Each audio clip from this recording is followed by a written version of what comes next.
नफरत की चिंगारी दिखी वो मामूली नहीं थी, लेकिन अजीत अब इतना गिर चुका था कि उसे इस बात का एहसास ही नहीं था कि वो अपनी मां, बेटी और पत्नी की ख्वाहिशों का गला घोंट रहा था।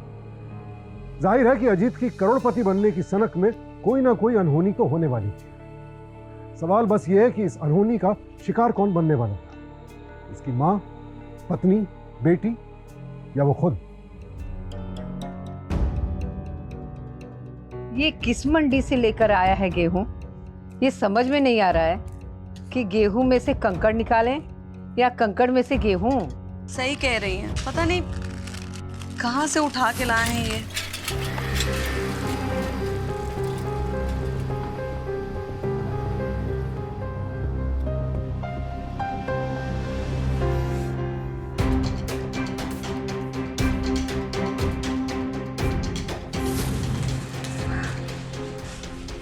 मम्मी, अरे स्कूल से जल्दी आ गई तुम, क्या हुआ?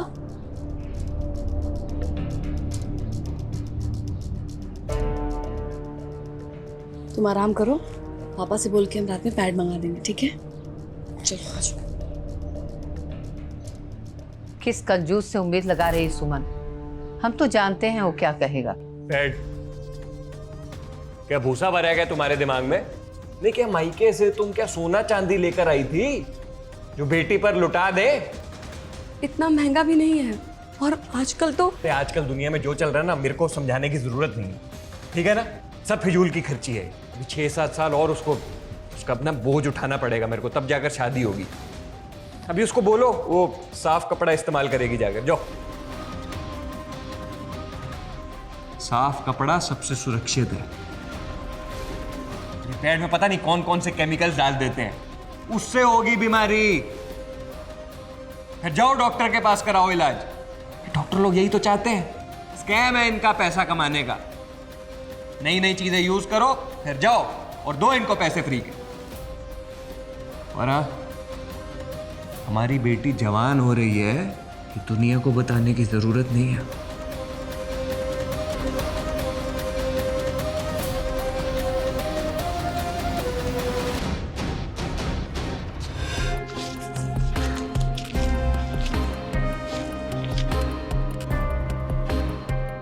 अजीत भैया, ये रहा आपका कर्जा, गिन लो। हमें हमारा गहने वापस कर दो, पूरे हैं ब्याज के साथ। अरे हाथ काहे जोड़ रहे हो भैया? लक्ष्मी लेकर आए हो, हाथ मत जोड़, हाथ मत जोड़। तो 2 ही महीने में लौटा दिया तुमने, ब्याज बच गया तुम्हारा। हाँ, है ना? हाँ, सही है। आराम से बैठो, अभी यूं गए और यूं है। हाँ, तुम्हारे गहने लेकर आए। बैठा बैठो।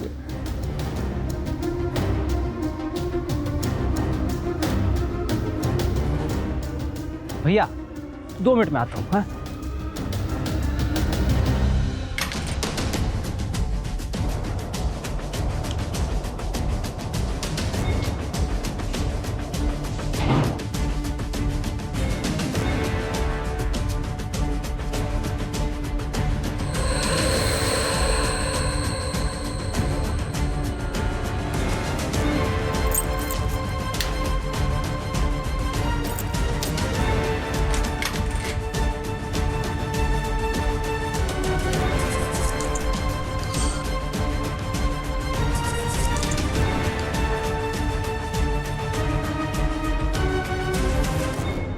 ये तो साला बहुत ही हरामी है, पक्का फिराद है।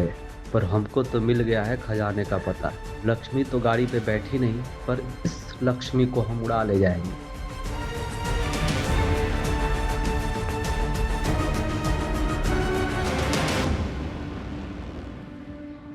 लो भैया, तुम्हारी मेहनत देख लो, अच्छे से भाप लो, गिन लो। घर जाके मत कहना कि धोखाधड़ी कर दी। वैसे तो भरोसा है आप पे, लेकिन एक बार मैं चेक कर लेता हूँ।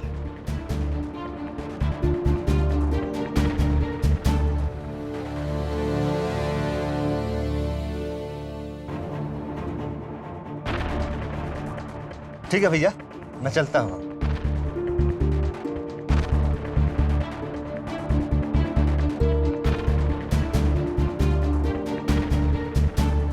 भैया हमारा कमीशन।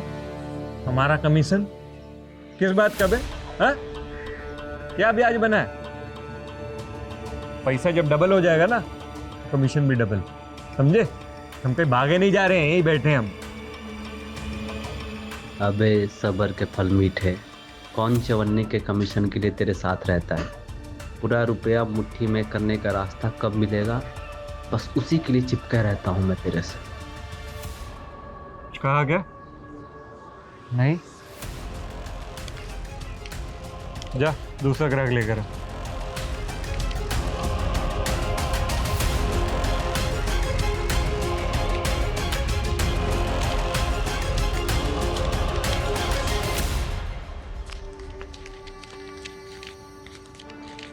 भैया भैया हमारी हालत बहुत खराब है भैया, एक आखिरी बार हमारी मदद और कर दीजिए भैया। कहे तिलमिला कह रहे हो? बताओ क्या हुआ, बताओ। हाँ? हमारी घरवाली की तबीयत बहुत खराब है, डॉक्टर ने उसको ठीक करने का 25,000 रुपये और मांगा है। अब हमारा सहारा तो आप ही है भैया। हमने तुमको कितनी बार कहा है? हाँ? सहारा तो वो है, और जो लेन देन है ना बराबर के हो तभी बढ़िया लगता है ना, तभी हम आगे की बात करेंगे। बताओ क्या लेकर आए हो, कौन सा जेवरात गिरवी रखना है? भैया गिरवी रखने के लिए तो हमारे पास अब कुछ भी नहीं है, जो था वो सब खत्म हो गया। 2 कंगन थे, वो भी हमने आपको दे दिए। हम आपके हाथ जोड़ते हैं भैया, हम आपके पैर पड़ते हैं, भगवान के लिए हमारी घरवाली को बचा लो भैया। देखो राम लखावन, तुम्हारी दुख भरी कहानी सुन के ना हमारी आंखों में आंसू आ गए हैं। हम कहाँ बताएं तुमको? हाँ? अभी अभी तुम्हारे तुम अभी आए हो ना, 5 मिनट पहले 50,000 रुपए दिए हमने किसी को। अब कुछ बचा ही नहीं है हमारे पास, बताओ। समझ नहीं आ रहा हम कैसे मदद करें तुम्हारी। भगवान करे कोई चमत्कार हो जाए और तुम्हारी बीवी बच जाए। ऐसी स्थिति में ना हम फंस जाते हैं सच में। अभी तो कुछ नहीं है हमारे पास। ऐसा मत कहिए भैया, आप बचा सकते हैं, मेरी घरवाली मर जाएगी भैया। हम आपका एक एक पाई जोड़ के दे देंगे भैया, आप हम पे दया कीजिए, नहीं तो। क्या दया करें? हाँ, अपना घर बेच दे, गिरवी रखवा दे, कैसे करें? हमारी भी तो गृहस्थी है, समझा करो। हमारे पास पैसा नहीं है। हमारी बेटी है ना लक्ष्मी, उसकी कसम। देखो अब ना तुम हमको शर्मिंदा कर रहे हो, बेइज्जत कर रहे हो सच में। जाओ जाओ भैया भैया हमारी घरवाली मर जाएगी। सच में कह रहे हैं, नहीं है, जाओ जाओ।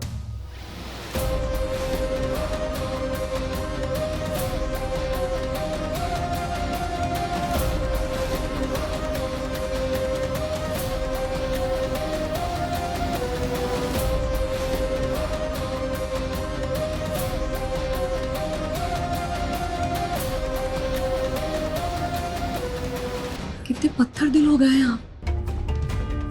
उस बेचारी की बीवी बीमार है, हमने सब कुछ सुना अभी, कितनी हालत खराब है उसकी। आपके पास इतना सब कुछ तो है, थोड़ी मदद कर।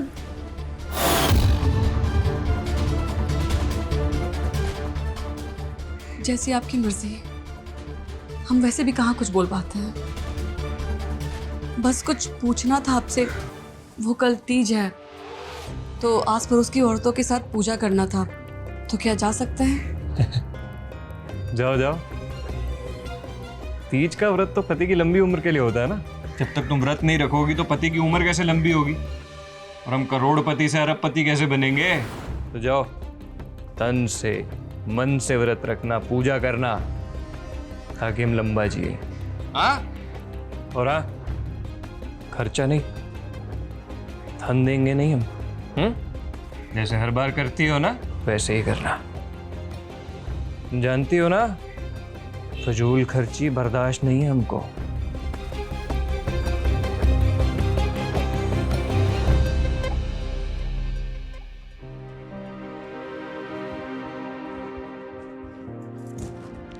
मम्मी, आज तो आपको हमारी नजर लग जाएगी। एक फोटो हो जाए। ये फोन कहाँ से आया? हमारी फ्रेंड है रेचा, आज उससे मांग कर लाए, एक दिन के लिए। तीज की फोटोज खींचनी है हमारी ब्यूटीफुल मम्मी की।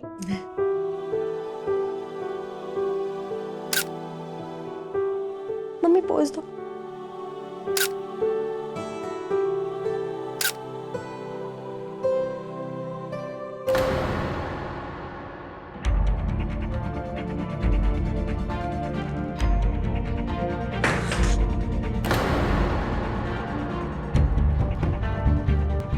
मोबाइल किसका है? रिचा हमारी सहेली है। टूट गया ना? अब इसकी भरपाई कौन करेगा? हमसे बिल्कुल उम्मीद मत करना, पैसा देंगे हम तुमको। और खींचो फोटो अपनी मम्मी की। उठाओ फोन, उठाओ। और अपनी सहेली को वापस देकर आओ। पता नहीं चलना चाहिए कि टूटा है। बाद में अगर पकड़ेगी तो कह देना कि हमको नहीं पता कैसे टूटा है। जाओ।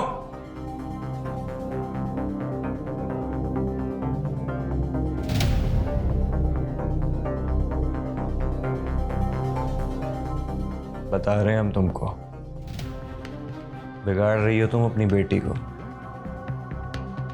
चलो हो गया तुम्हारा व्रत, उतारो ये साड़ी।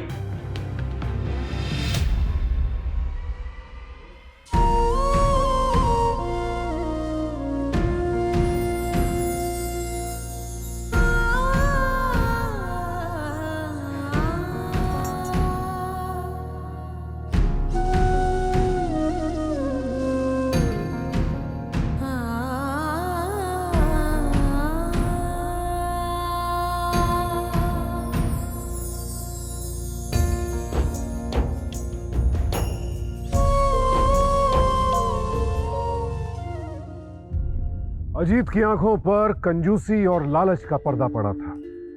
उसे अब किसी का दुख दर्द नजर नहीं आ रहा था। उसका मकसद था करोड़पति बनना और इसके लिए उसे 20 लाख रुपए चाहिए थे। हर किसी की जिंदगी में कोई ना कोई मकसद जरूर होना चाहिए, लेकिन ऐसे मकसद का भी क्या फायदा जो सनक बनकर आपके अपनों की ही जिंदगी तबाह कर दे। और यही कर रहा था अजीत, इस बात से बेखबर कि अब उसके अपनों के आंसू, उनका दर्द, उनकी तकलीफ सोया हुआ ज्वालामुखी बन चुके थे। अरे सब दे देंगे, पकड़ के लेके आएंगे। और आपका ग्राहक टेंशन मत जाके आना उसके पास कल। ठीक ठीक है। हाँ।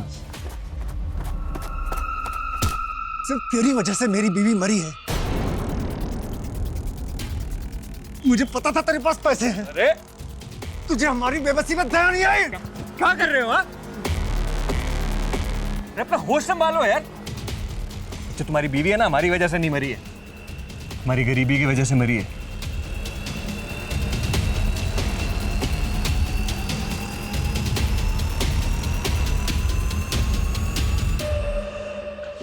एक काम करो, ये रखो। एहसान समझो हमारा। अपनी बीवी का दाह संस्कार अच्छे से करो, जाओ परिवार के साथ। तो वैसे भी तुम्हारी बीवी को अब चूड़ियों की जरूरत तो रहेगी नहीं, है ना? सब उसकी माँ है। हम भी चलते हैं भैया।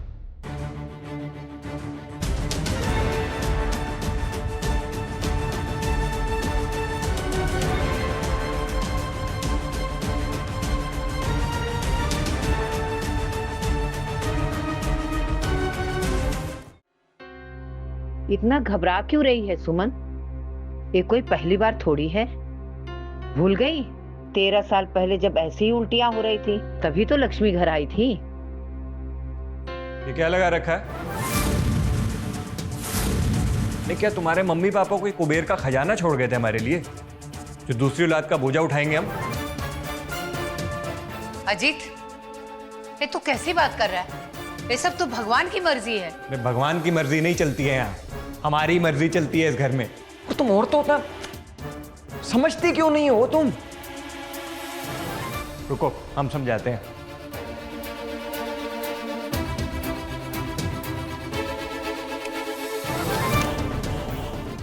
हाँ, ये देखो, ये जो तुम्हारी बेटी है ना, उसको 13 साल बड़ा करने का खर्चा है ये। कितना है? 3,75,000, 3.25 लाख, समझी? बात करती हैं, एक और औलाद पैदा करनी है इनको। और भाई आजकल तो खर्चा भी बढ़ गया, कितना महंगाई कितनी बढ़ गई है। तो अब अगर बच्चा पैदा करेंगे तो 5 लाख कम से कम है, उससे ज्यादा ही लगेगा। अजीत, तेरे बाप ने ऐसे ही हिसाब किया होता तुझे बड़ा करने का तो? हाँ, तो बेटा पैदा हुआ था, बेटी नहीं।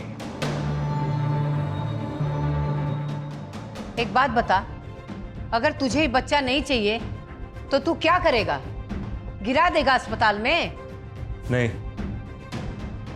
उसमें भी खर्चा होता है।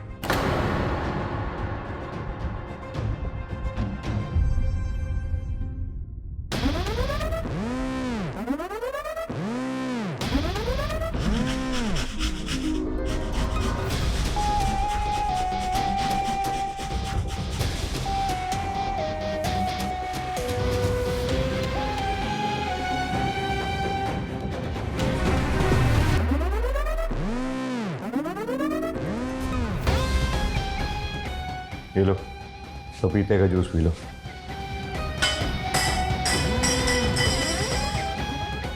हमको पता था कि तुम गिरा दोगी।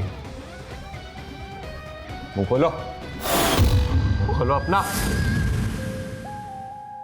हमारी इजाजत के बिना बच्चा नहीं आ सकता, समझी? यो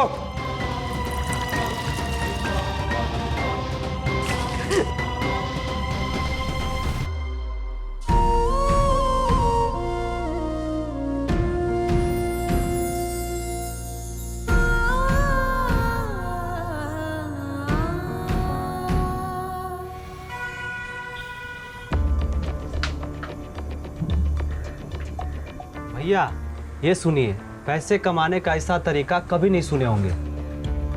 कैसा तरीका? पढ़ो। ये औरत अपने बाल बेचकर खूब पैसे कमाती है, इसे धंधा ही बना लिया है। वो हर 6 महीने में ना अपने बाल बेचकर लाखों में कमाती है। ये आप क्या बोल रहे हैं? बेटे के बाल कटवा देंगे? अरे औरतों का सबसे बड़ा गहना होता है उनका बाल। सुनो, परमिशन नहीं मांग रहे हैं तुमसे, समझी? बता रहे हैं, तो थोड़े बहुत बाल काट देंगे, 2-4 लाख घर में आ जाएंगे तो कोनो दुविधा हो जाएगी क्या? बाल नहीं काटेंगे, आती हुई लक्ष्मी को घर में ठुकरा दे। मम्मी, वजन टूट रहा है, सर में भी दर्द है। इसे तो बहुत तेज बुखार है, डॉक्टर को जल्दी कॉल कर लीजिए।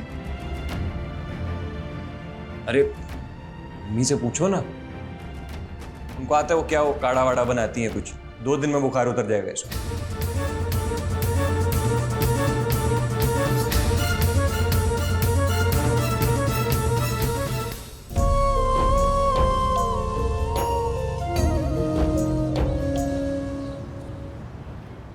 बेटा, पालक का सूप है, हाँ?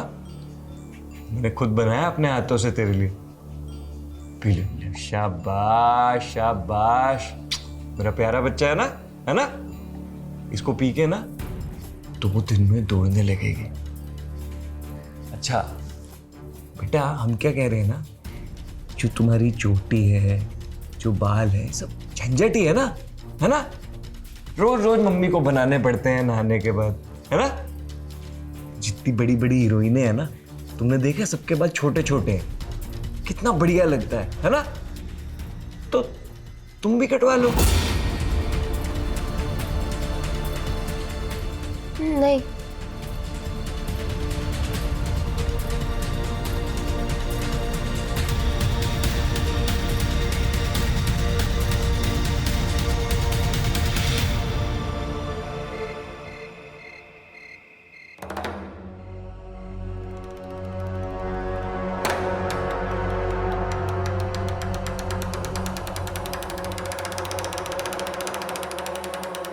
लक्ष्मी बेटा, लक्ष्मी सो रही है। हम है ना इसके साथ, आप जाके आराम से सो जाइए।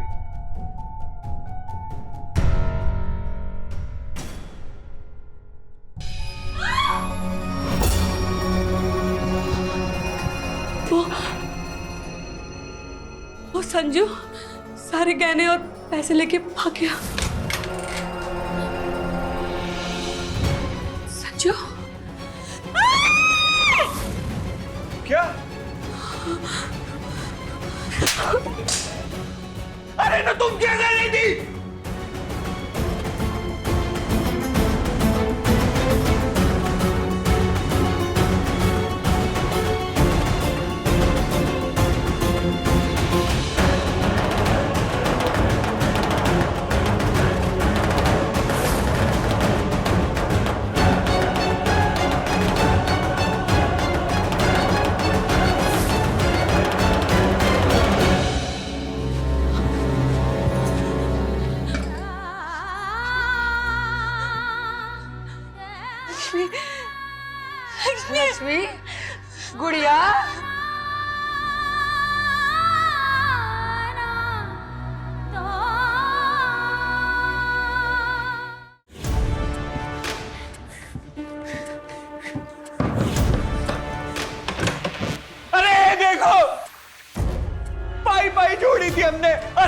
हाथ जोड़े थे सब ले गया, बर्बाद कर गया हमको। छोड़ेंगे नहीं हम उसको। लोभी, तुम क्या कर रही थी? लालची, कपटी, अरे राक्षस, तूने अपनी बड़ी बेटी तक को नहीं छोड़ा। हाँ? अरे वो मर चुकी है, संस्कार करना है ना उसका, पैसे तो हमारी जेब में जाएंगे ना। अरे तुम उसको छोड़ो ना, हमारी जमा पूंजी ले गया वो, देख लो तो एक बार। हम उसको मार डालेंगे। नालायक, कमीना, खून सी बच्ची को खा गया तू। अभी भी तुझे पैसा पैसा पड़ा है।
जीवन में संतुलन बहुत जरूरी है।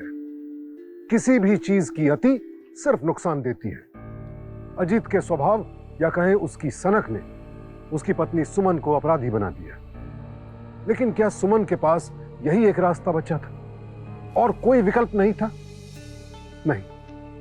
अगर सुमन थोड़ी सी सूझबूझ के साथ अपनी बेटी और अपने भविष्य के बारे में सोचती तो जुर्म का रास्ता कभी नहीं चुनती, बल्कि अपनी घुटन भरी जिंदगी से सही तरीके से आजाद होने का रास्ता ढूंढती, और आज नतीजा कुछ और होता। तो अलर्ट हो जाएं। अगर आप भी ऐसी ही किसी मानसिक यातना या परिस्थिति से गुजर रहे हैं तो जुर्म का रास्ता चुनने से बचिए। इसी के साथ अब आपसे विदा लेता हूं।